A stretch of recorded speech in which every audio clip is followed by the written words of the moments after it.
اعوذ باللہ من الشیطان الرجیم بسم اللہ الرحمن الرحیم وَلَقَدْ جِئْنَاهُمْ بِكِتَابٍ فَصَّلْنَاهُ عَلَى عِلْمٍ هُدًى وَرَحْمَةً لِقَوْمٍ يُؤْمِنُونَ هَلْ يَنظُرُونَ إِلَّا تَأْوِيلَهُ يَوْمَ يَأْتِي تَأْوِيلُهُ يَقُولُ الَّذِينَ نَسُوهُ مِن قَبْلُ قَدْ جَاءَتْ رُسُلُ رَبِّنَا بِالْحَقِّ فَهَلْ لَنَا مِن شُفَعَاءَ فَيَشْفَعُوا لَنَا أَوْ نُرَدُّ فَنَعْمَلَ غَيْرَ الَّذِي كُنَّا نَعْمَلُ قَدْ خَسِرُوا أَنفُسَهُمْ وَضَلَّ عَنْهُمْ مَا كَانُوا يَفْتَرُونَ صدق اللہ العظیم۔ اللہ تعالیٰ نے قرآن کریم جیسی عظیم الشان کتاب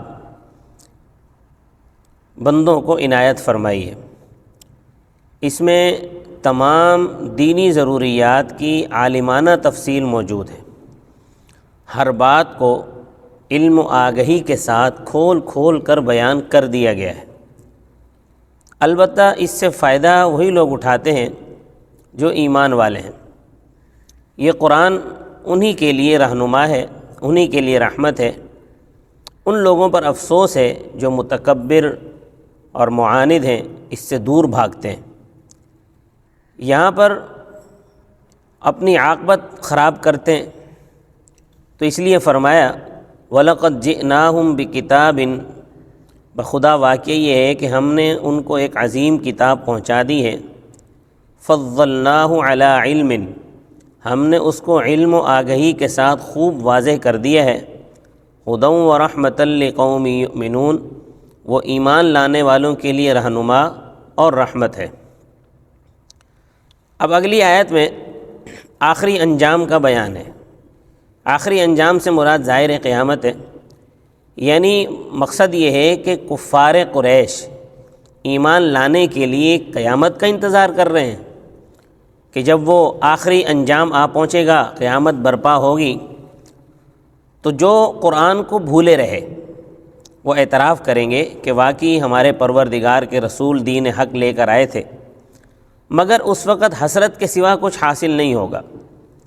ایمان لانے کا وقت گزر چکا ہوگا، پھر ان کو سفارشیوں کی تلاش ہوگی، وہ ادھر ادھر گھومیں گے کہ ہمیں کوئی سفارشی مل جائے جو اللہ کے حضور ہماری سفارش کر دے۔ لیکن ایمان لانے کا وقت تو گزر چکا ہوگا اور سفارشی بھی کوئی نہیں ملے گا۔ تو جب کوئی ایسی سفارشی کوئی ایسا نہیں ملے گا تو پھر وہ اللہ کے حضور تمنا کریں گے کہ کاش ہم کو دنیا میں دوبارہ سے بھیج دیا جائے، ہم کو دوبارہ بھیج دیا جائے۔ ہم نے آج تک دنیا کے اندر جو کام کیے ہیں وہ دوبارہ نہیں کریں گے، بلکہ اب ہم اللہ کے بھیجے ہوئے رسول کی بات مانیں گے، اس کی اطاعت کریں گے اور رسول کے لائے ہوئے دین پر عمل کریں گے۔